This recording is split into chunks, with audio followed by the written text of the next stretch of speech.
Pronto. Continuando aqui, gente, aí eu vou só dar uma pincelada para vocês sobre o que é o teatro do absurdo. Como eu tinha falado, foi o Martin Esslin que cunhou esse termo, teatro do absurdo. Ele escreveu um livro, deixa eu pegar aqui o livro dele. Ele escreveu um livro, O Teatro do Absurdo, e aí nesse livro ele aborda, né, todos esses autores do pós-guerra, né, que escreveram peças com essa atmosfera do pós-guerra, e aí ele nomeou isso como o teatro do absurdo. Além do Samuel Beckett, a gente tem o Ionesco, né, que o Robson vai falar, tem o Arthur Adamov, tem o Jean Genet e tem o Harold Pinter. Ele fala no livro dele melhor sobre esses autores, e outros ele dá apenas uma pincelada. Mas o que é? O Harold Pinter, sabe a nacionalidade dele ou não? Não, não sei. Ele entra na pegada dos autores americanos. Certo. Né? Eu acho que é importante falar isso aí, porque a Thaís e a Ana vão apresentar um autor do teatro americano. Né? Uhum. Então é legal você estar trazendo o Harold Pinter, porque apesar de eu não ter colocado ele na lista, como vocês sabem, a pegada nos autores europeus. É legal você estar dando a referência de um autor americano, né, que ele não entrou no seminário, mas que também entra na pegada do teatro do absurdo. Uhum. Certo? Certo.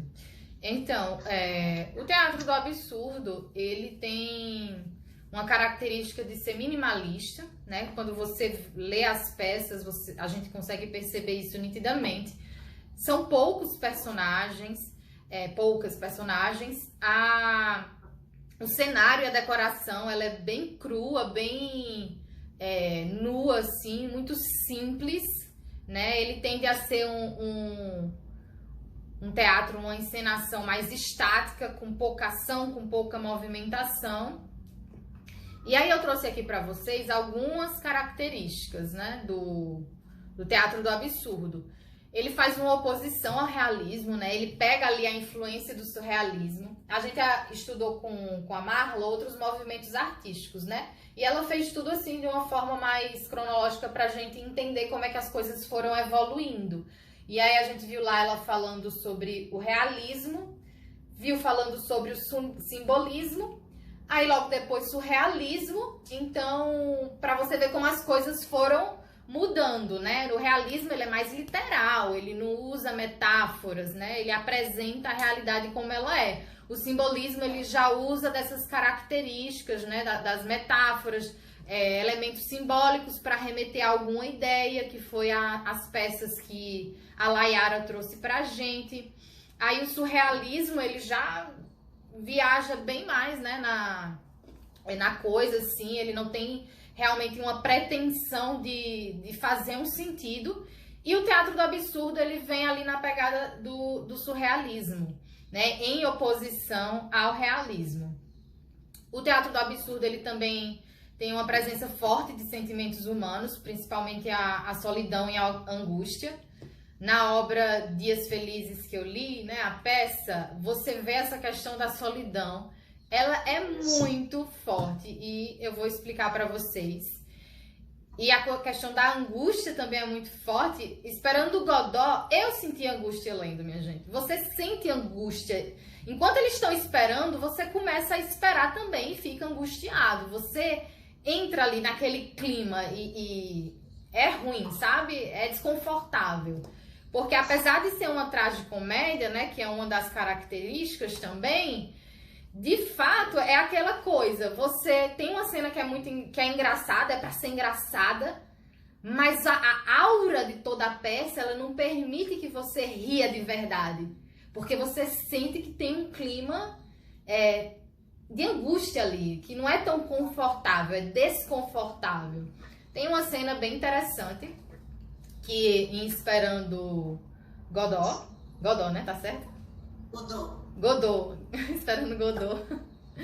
Tem uma cena que as duas personagens principais, Estragon e Vladimir, eles começam a trocar os seus chapéus.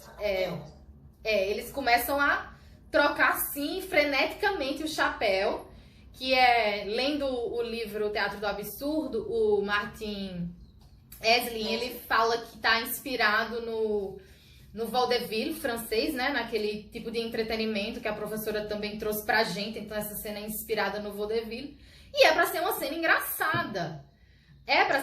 Tem coisas que são bem construídas ali na peça, assim, que são divertidas. Mas o clima geral da peça é angustiante. Então você sente essa dualidade desses dois sentimentos, do riso e da angústia. O estilo é minimalista, como eu falei para vocês.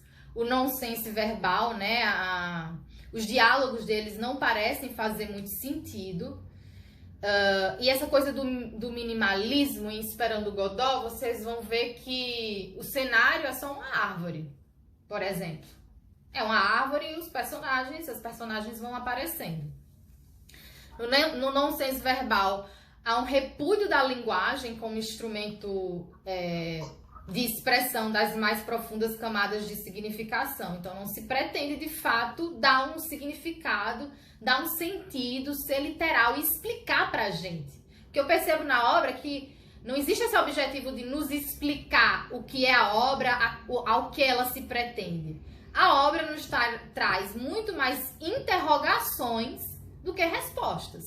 O interessante dela é isso, porque ela faz a gente, bota a nossa cabeça pra ferver mesmo, pra pensar bastante. Os personagens, eles estão presos em situações aparentemente sem soluções e que são cíclicas, né, repetitivas, e eles têm comportamentos repetitivos, atos repetitivos também nas encenações.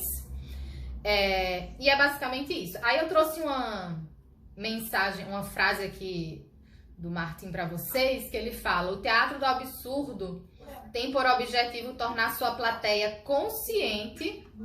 Não, prof, não muda não. Não vou mudar não. Sim, consciente da precariedade do mistério da posição do homem no universo. Tornar sua plateia consciente da precariedade e do mistério da posição do homem no universo. Então, peguem aí a ideia. E eu coloquei essa foto aí no fundo, de uma outra peça do Samuel Beckett, que se chama Fim de Partida. Que eu não li a peça, mas eu ouvi falar um pouco sobre ela lendo o livro. E eu achei bem interessante, né? Esses dois personagens, eles passam a peça dentro da lata do lixo. É isso. E parece que acho que eles não têm eles não se movimentam, não têm os membros, não consigo explicar melhor para vocês, mas eu achei bem interessante, eu coloquei aí para vocês irem sentindo o clima do que é o teatro do absurdo. Pronto, agora pode passar.